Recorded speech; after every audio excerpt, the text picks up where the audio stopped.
தயவு செஞ்சு கொஞ்சம் பொறுமையாக அதை கேளுங்க. கடந்த ஒரு மாசமாக தமிழ்நாட்டில் என்னென்ன நடந்திருக்கு அப்படிங்கிறது குறித்து பத்திரிகையில் வந்த ஒரு சின்ன பட்டியல், முழுசாக கூட கிடையாது, ஒரு சின்ன பட்டியலை மட்டும் நான் வெளியிடுறேன். முதல் செய்தி என்னன்னு பார்த்தீங்க அப்படின்னா, 15 வயது பள்ளி மாணவிக்கு பாலியல் தொல்லை கொடுத்த தாவேகா நிர்வாகி போக்சோ சட்டத்தில் கைது. அடுத்தது பார்த்தீங்கன்னா, தாம்பரத்தில் கல்லூரி மாணவி குளிப்பதை எட்டி பார்த்த தாவேகா நிர்வாகி கைது. குளிர்பானத்தில் மயக்க மருந்து கொடுத்து இளம் பெண் கூட்டு பலாத்காரம், தாவேகா நிர்வாகிகள் 2 கைது. இதுவும் பத்திரிகை செய்தி தான். 3 கல்லூரி மாணவிகளை ஏமாற்றி தாவேகா நிர்வாகி மகன் உல்லாசம், அதாவது காதலிப்பதாக சொல்லி வீடியோ எல்லாம் எடுத்திருக்கிறாரு. அதுவும் பத்திரிகையில் வந்த செய்தி. 50 பெண் குழந்தைகளை ஆபாச வீடியோ எடுத்து மிரட்டி பாலியல் தொல்லை கொடுத்த தாவேகா பிரமுகர். கிட்டத்தட்ட தமிழ்நாட்டையே உழுக்குன ஒரு பெரிய சம்பவம். இதுக்கு முன்னாடி பொள்ளாச்சியில் இப்படி ஒரு சம்பவம் அதிமுக பீரியடில் நடந்துச்சு. இப்போ தாவேகா ஆட்சி அதிகாரத்துக்கு வந்து ஒரே மாதம் தான் ஆகுது. தாவேகாவினுடைய மிக முக்கியமான ஒரு பொறுப்பாளர் கிட்டத்தட்ட 50க்கும் அதிகமான பெண்களை ஏமாற்றி பல நூறுக்கணக்கான வீடியோக்களை வச்சிருந்தது ஆதாரத்தோட மாட்டிருக்கு. பத்திரிகையில் மிக தெளிவாக ரிப்போர்ட் பண்ணியிருக்கிறாங்க. அடுத்தது பாருங்க, சென்னை ஆலந்தூர் கணவரை இழந்த பெண்ணின் வீட்டுக்குள் புகுந்து பாலியல் தொல்லை கொடுத்த தாவேகா நிர்வாகி ஆதாரத்தோட மாட்டியிருக்காரு. உடற்பயிற்சி மைய பெண் பொறுப்பாளருக்கு தாவேகா செயலாளர் பாலியல் தொந்தரவு. இதுவும் பத்திரிகையில் வந்த செய்தி தான். சேலம் சங்ககிரியில 6 இளைஞர்கள் கஞ்சா கடத்தி மாட்டியிருக்கிறாங்க. அவங்க 6 பேரும் தாவேகா நிர்வாகிகள். பத்திரிகை செய்தி. கோயில்ல மணியை திருடின தாவேகா நிர்வாகி. பத்திரிகையில் வந்த செய்தி. மூதாட்டியிடம் நகை பறிக்க முயன்ற தாவேகா நிர்வாகிக்கு மக்கள் தர்ம அடி. காரை சாலைக்கு நடுவே நிறுத்தி அட்டகாசம் செய்த தாவேகா நிர்வாகியை தட்டி கேட்டதால் ஓட்டுநரை அடித்து கொலைவெறி தாக்குதல் நடத்திய தாவேகா நிர்வாகி. வாகனங்களுக்கு இடையூறாக பிளக்ஸ் வச்சதுக்காக போலீஸ் தட்டி கேட்டிருக்கிறாங்க. அதுக்கு போலீஸ்காரரின் கையை உடைத்த தாவேகா நிர்வாகி கைது. செங்குன்றம் அருகே, அதாவது இங்க ரெடில்ஸ்ல சென்னையில டீ கடை ஊழியரை சராமாரியாக தாக்கிய தாவேகா நிர்வாகி. சிசிடிவி காட்சிகள் அம்பலமாயிருக்கு. மதுபாட்டில் பதுக்கி விற்ற தாவேகா நிர்வாகி கைது. எங்க? பெரம்பலூர் மாவட்டத்தில் ஒரு பொக்லைன் டிரைவர் கிட்ட பணத்தை கேட்டு மிரட்டின தாவேகா போதை ஆசாமி கைதாயிருக்கிறாரு. வீடியோவோட மாட்டியிருக்கு. வேலூர்ல செங்கல் சூளையில போய் மாமூல் கேட்ட தாவேகா நிர்வாகி. அவர் மிரட்டப்பட்டிருக்காரு. அங்க இருக்கிறவங்களை பிடிச்சி மிரட்டியிருக்காரு. பிற்பாடு இந்த நிர்வாகியை கட்சி விட்டு கூட நீக்கியிருக்கிறாங்க. இது மட்டும் இல்லாம போலீசாரை மிரட்டும் தாவேகா போதை கும்பல். வீடியோ வெளியாயிருக்கு. ஒரு போதை கும்பல் போலீஸ்காரங்களை மிரட்டுது. இது இல்லாம தாவேகா நிர்வாகி ஒருத்தர், என் தங்கச்சி ஜட்ஜு கமிஷனர் அமல்ராஜ் தெரியுமா அப்படின்னு சொல்லி மிரட்டக்கூடிய ஒரு வீடியோ வெளியாயிருக்கு. நாமக்கல்ல அரசு அலுவலர்களை மிரட்டும் தாவேகா மாவட்ட செயலாளர். வீடியோ வைரல் ஆயிருக்கு.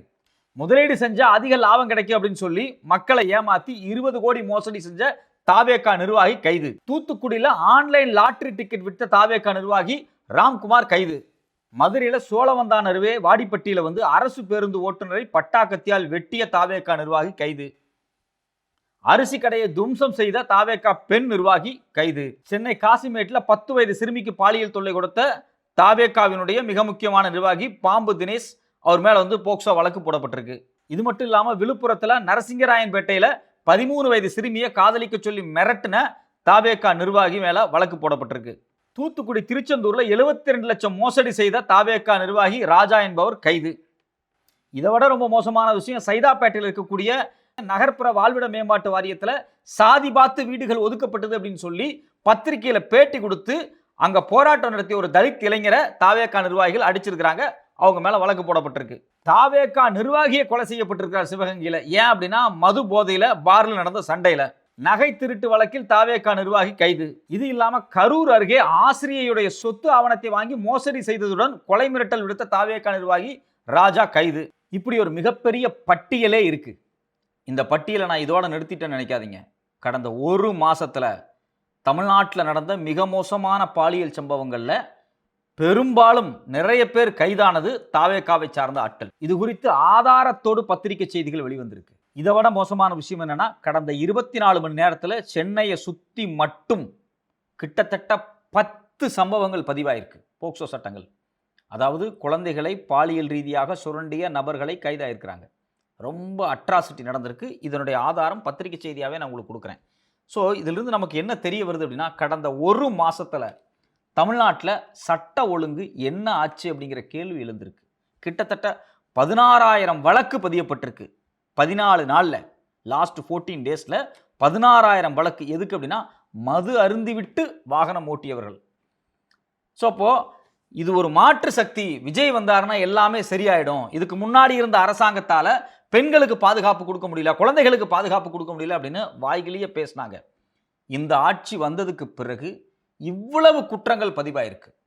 உண்மையிலேயே சட்டம் ஒழுங்கு சந்தி சிரிக்குதுங்க. ஆனா இதை எல்லாத்த விட கொடுமையான விஷயம் என்ன அப்படின்னா, இங்க பாலியல் சிக்கல்கள் மட்டும் கிடையாது. கட்ட பஞ்சாயத்து பண்றது, அடிதடி பண்றது, பார்ல போய் ரகலை பண்றது, மாமூல் கேட்கறது, இந்த எல்லா வேலையும் தாவேக்காரங்க செய்றாங்க. இது வெறும் பாலியல் சிக்கல்கள், ஒரு தனி மனித குற்றம் அப்படின்னு மட்டும் இதை ஒதுக்கிட்டு போக முடியாது. இது தனி மனித குற்றம் மட்டும் கிடையாது. திட்டமிட்டு தாவேக்கா நிர்வாகிகளே, அதுல பொறுப்பாளர்களே, இல்ல தாவேக்கா ஆதரவாளர்களே தான் தான் ஆளும் கட்சி அப்படிங்கிறத பயன்படுத்தி இவ்வளவு மோசமான செயல்களில் ஈடுபடுறத ஏன் இன்னைக்கு வரைக்கும் அந்த கட்சி கடுமையா கண்டிக்கல? நீங்க சிங்கப்பெண் படை உருவாக்குறீங்க, அதை உருவாக்குறீங்க, இதை உருவாக்குறீங்க சொன்னீங்க இல்லையா?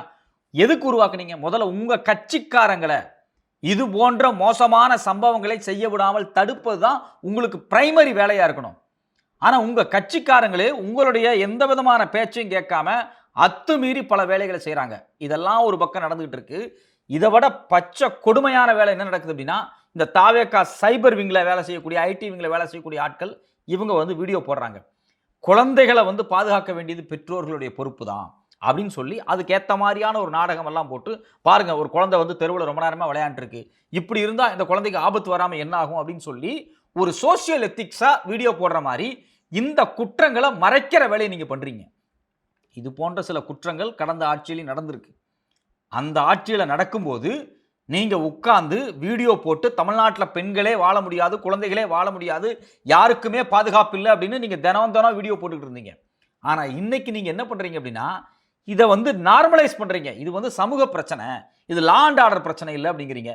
இதெல்லாம் குறித்து பேசக்கூடிய திரு ரஞ்சித், அதாவது இயக்குனர் ரஞ்சித் நேற்றுக்கு ஒரு செய்தி போட்டிருக்கிறாரு.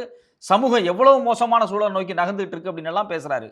போன ஆட்சியில் நடந்தா சட்ட ஒழுங்கு பிரச்சனை பேசுறாங்க, அரசாங்கம் பொறுப்பெடுக்கணும்னு பேசுறீங்க. இந்த ஆட்சியில் நடந்துச்சு அப்படின்னா அது சமூக பொறுப்பு, சமூகமே மோசமா போயிடுச்சு அப்படிங்கிறீங்க. இது ஜாதி பிரச்சனையிலிருந்து, பாலியல் சிக்கல் இருந்து, கட்ட பஞ்சாயத்து பிரச்சனை வரைக்கும் உங்களுக்கு வேண்டாத அரசு, உங்களுக்கு பிடிக்காத ஒரு அரசு இருந்துச்சு அப்படின்னா அது அரசாங்கத்தின் குற்றம். முதலமைச்சர் ஒழுங்கா ஆட்சி பண்ணல, அவருக்கு சட்ட ஒழுங்கு கரெக்டா மெயின்டைன் பண்ண தெரியல, அவர் போலீஸ் துறை தன் கட்டுப்பாட்டில் வைக்க தெரியல, இப்படி எல்லாம் பேசுறீங்க.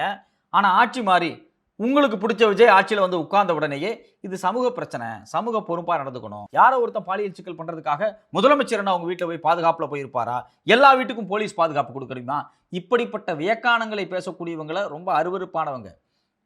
போன ஆட்சியில ஒரு தலித்தை வெட்டி கொலை செய்யப்பட்டாக அது அரசினுடைய பொறுப்பற்ற தன்மை அப்படிங்கிறீங்க. இந்த ஆட்சியில் அது நடக்கும்போது இது சமூக சாதிய சிக்கல் அப்படிங்கிறீங்க. அதாவது சாதி பிரச்சனை அப்படிங்கிறது 2000 ஆண்டுகால பிரச்சனை. அது எந்த அரசாங்கம் வந்தாலும் உடனடியாக தீர்க்க முடியாது. சாதி பிரச்சனையை தீர்க்கணும் அப்படின்னா சமூகத்துல சாதி ஒழிப்பு பிரச்சாரங்கள் நடக்கணும். பெரியார் அம்பேத்கர் இயக்கங்கள் ரொம்ப தீவிரமா செயல்பட்டு இங்க சாதி ஒழிப்பு வேலை ஈடுபடணும். அது இங்க பெருசா நடக்கல. கடந்த 30-40 ஆண்டுகளாக தீவிரமான சாதி ஒழிப்பு பிரச்சாரங்கள் பெரியாரை போன்று, அம்பேத்கரை போன்று இங்க நடத்தப்படவில்லை அப்படிங்கிறது ஒரு குற்றச்சாட்டு இருக்கு, ஒரு வருத்தம் இருக்கு, வேதனை இருக்கு. சமூக இயக்கங்கள், பண்பாட்டு இயக்கங்கள் இங்க வேலை செய்யணும் அப்படிங்கிறதா நம்மளுடைய எடுத்துக்காட்டா இருக்கு. ஆனா அநியாயமா கொலை செய்யப்படக்கூடிய மக்களுடைய உயிரை வைத்து ஒவ்வொரு ஆட்சியிலும் ஒவ்வொரு மாதிரியான பதில் சொல்லி ஏமாத்து வேலை செய்யறது தான் மிகப்பெரிய ஆபத்து. ஒரு தலித் கொலை செய்யப்படும் போது இது போன்ற அரசுகளை காப்பாற்றுற மாதிரியான ஸ்டேட்மெண்ட் கொடுக்கறதா உள்ளதுலேயே தவறான விஷயம். ஸோ அப்போ நீங்க ஒரு லா அண்ட் ஆர்டர் பிரச்சனை வருது அப்படின்னா அதை கரெக்டாக அட்ரஸ் பண்ணணும். இதுல குறிப்பாக தாவேக்காக்காரர்கள் இவ்வளவு பேர் கடந்த ஒரு மாசத்துல மோசமான அத்துமீறலில் ஈடுபடுறாங்க அப்படிங்கிறது தான் வேதனையா இருக்கு. தயவு செஞ்சு இந்த அரசாங்கம் குறிப்பாக தாவேக்கா கட்சிக்காரர்களை ஒழுங்கீனமாக இருக்கக்கூடியவர்கள் மீது நடவடிக்கை எடுத்து அவங்கள நீங்க கட்டுப்படுத்துங்க.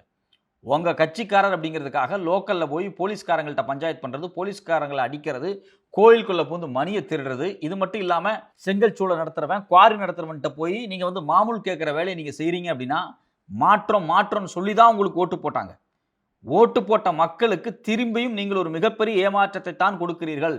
திமுக, அதிமுக ஆட்சி காலத்தில் இது மாதிரி தான் நடந்துச்சு, இதெல்லாம் எங்களுக்கு வேண்டாம், நாங்கள் உங்களுக்கு ஓட்டு போட்டிருக்கோம், நீங்கள் வந்தால் சரியாக செய்வீங்கன்னு ஒரு நரேஷன் செட் பண்ணீங்கல்ல, அந்த நரேஷனை தேர்தலுக்காக மட்டுமே பயன்படுத்திட்டு இப்போ வந்த உடனேயே வேற மாதிரி இது ஒரு சமூக பிரச்சனை, யாருமே எது செய்ய முடியாது அப்படின்னு ஒரு பொய்யான நரேஷனை தயவு செஞ்சு கட்டாதீங்க. மக்கள் பாதுகாப்பு, பெண்கள் பாதுகாப்பு, குழந்தைகள் பாதுகாப்பு, மனித உயிர் போகிறது அப்படிங்கிறது மிகப்பெரிய ஆபத்தானது. இதை முழுக்க கட்டுப்படுத்த வேண்டிய பொறுப்பு அரசுக்கு இருக்கு. தமிழ்நாட்டினுடைய காவல்துறை மிக தீவிரமாக இறங்கி இது போன்று குற்றச்சாட்டில் ஈடுபடக்கூடியவர்கள் எல்லாத்தையும் கடுமையாக தண்டிக்க வேணும். அதை விட்டுட்டு செய்திகளை மூடி மறைக்க நினைச்சா இது மிகப்பெரிய ஆபத்துல போய் முடிஞ்சிடும். கடந்த ஒரு மாசமாக தமிழ்நாட்டில் வெளிவரக்கூடிய பத்திரிகை செய்திகள் மிகப்பெரிய ஆபத்தை உணர்த்துவதாக இருக்கிறது.